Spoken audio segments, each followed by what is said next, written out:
आज आपण बनवणार आहे पावट्याची आमटी.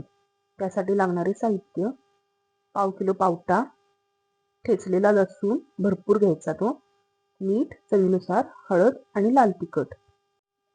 पातेल्यामध्ये 3 चमचे तेल घेऊन त्यामध्ये लसूण परतून घ्यायचा. लसूण छान परतून झाला की त्यामध्ये पावट्याच्या बिया छान परतून घ्यायच्या. त्याला लसूण जेवढा जास्ती घालाल तेवढं आमटीला चव छान येते. त्यामध्ये हळद आणि मीठ ॲड करून घ्यायचे.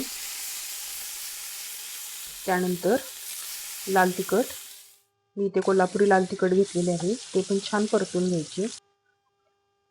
पाणी ॲड करून घ्यायचे. थोडेसे भरपूरच घालायचे पाणी, कारण ही पिण्यासाठी आपण बनवत आहे आमटी. 15-20 मिनिटे चांगले शिजवू द्यायचे त्याला. 2 वाटी तुम्ही आमटी ही प्याल आवडीने. ज्वारीची भाकरी किंवा चपाती बरोबर ही खूप छान लागते. बी एखादी घेऊन त्यामध्ये शिजले का चेक करायचे. कोथिंबीर घालून सर्व करा. तयार आहे आपली पिण्यासाठी पावट्याची आमटी. एकदा अशा पद्धतीने आमटी नक्की करून बघा. Like, comment, and subscribe.